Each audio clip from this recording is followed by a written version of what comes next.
Hi అండి, అందరికీ నమస్తే. నేను ఝాన్సీని. ఈరోజు పప్పు మామిడికాయ వండుకుందామండి. పప్పు కుక్కర్లో వేసాను. ఒక టీ గ్లాసున్నర వేసాను. వేసి కారం అది వేయకుండా కొంచెం సాల్ట్ పసుపు వేసి పక్కన పెట్టాను. ఇది పరుగు తగిలిన మామిడికాయ అనమాట. చాలా బాగుంటుంది. ఇప్పుడు ప్రాసెస్ చూసేద్దాము.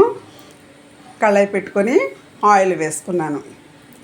ఈ మామిడికాయ పప్పు మనం ఎలా వండుకున్నా కానీ చాలా బాగుంటుంది. ఇప్పుడు ఆవాలు, అలాగే జీలకర్ర, మినపప్పు వేసాను. అది కొంచెం వేగిన తర్వాత ఆనియన్స్ వేసేసాను. ఆనియన్స్ కూడా కొంచెం మగ్గిన తర్వాత పచ్చిమిర్చి, కరివేపాకు వేస్తున్నాను. ఇది ఓన్లీ పచ్చిమిర్చితోనే చేస్తున్నాను, కారం అది వేయట్లేదు. చాలా బాగుంటుందండి ఇలా చేస్తే కనుక. కొంచెం పండిందనమాట, చాలా పుల్లగా ఉందన్నమాట. చాలా బాగుంది టేస్ట్ అయితే మాత్రం. పప్పు చాలా బాగుంటుంది. ఇది మనం మగ్గించుకోవాలి. మనం పప్పులో వేసుకున్నాం అనుకోండి, అది కూడా పప్పులాగా అయిపోద్ది, మెత్తగా అయిపోద్ది. మనం ఇలాగా చేసుకుంటే మాత్రం మనం తింటుంటే మామిడికాయ ముక్కలు తగులుతూ ఉంటాయి. చాలా బాగుంటుంది. ఇలాగా మామిడికాయ ముక్కలన్నీ కూడా మగ్గించేసుకోవాలి. సాల్ట్, టేస్ట్ సరిపడే సాల్ట్ వేసుకొని, పప్పులో కొంచెం వేసాను కదా, ఇప్పుడు కొంచెం వేసుకొని చూసుకోవాలి.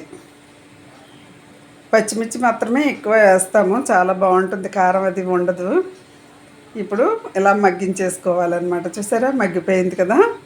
ఇలా మగ్గిన తర్వాత పప్పు వేసేసుకోవాలి. ముందుగా చూడండి, పప్పు ఇలాగా పలచగా చేసుకొని వేసుకోవాలి. అదిరిపోద్దండి పప్పు మామిడికాయ ఇలా చేస్తే. చాలా చాలా పుల్లగా ఉందన్నమాట. ఇలా కలిపేసుకొని ఇలాగా ఒక 1 మినిట్ ఇలాగా మనం కలుపుతూ ఉడికించుకోవాలి. చూసారా, అయిపోయింది. ఇప్పుడు మామిడికాయ ముక్కలు కూడా చక్కగా ఉడికిపోయాయి కదా. ఇప్పుడు కొత్తిమీర వేసేసుకోవాలి.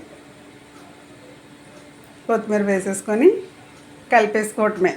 చాలా బాగుంటుంది పప్పు మామిడికాయ.